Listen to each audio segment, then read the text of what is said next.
जान हुई गईलो काहे हर जाई जुदाई ना सहाई हमसे।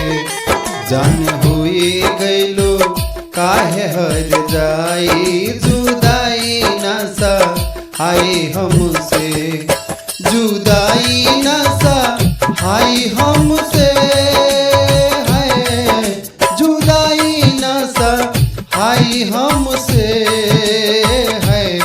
दिल लेके तो कैलो बेवफाई जुदाई ना सहाई हमसे। जान हुई गईलो काहे हर जाई जुदाई ना सहाई हमसे।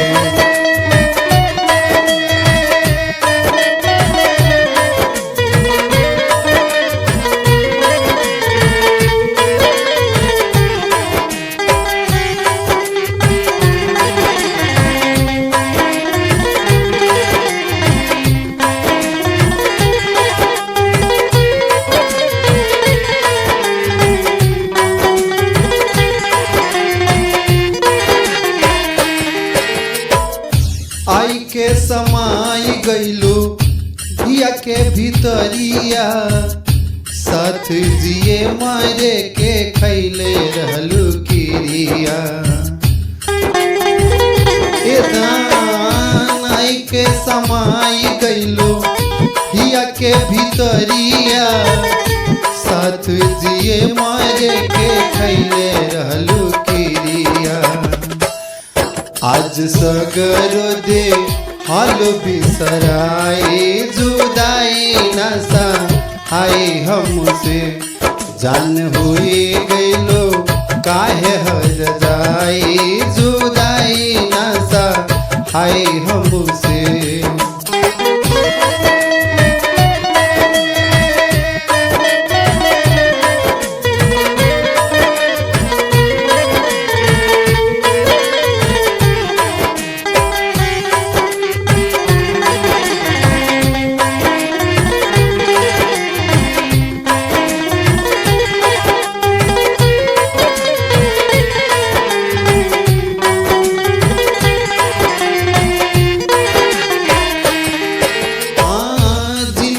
तबाह कैलो जननी न हम हो, रूपवा के जाल में लोभा गईले मन हो।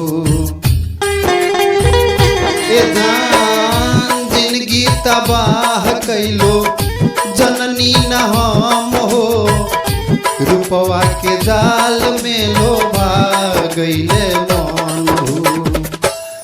प्यार के नाम कैलू रुसवाई जुदाई ना सहाई हमसे।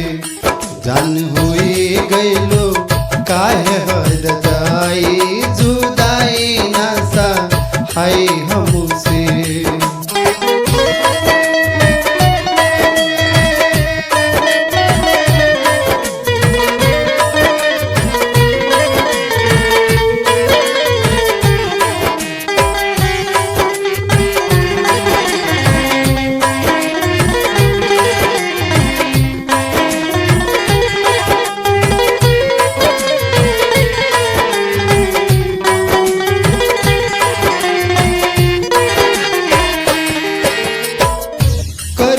के रहे हमर जिंदगी जियान हो, काहे नाही साहेब के ले लिहलू जानू।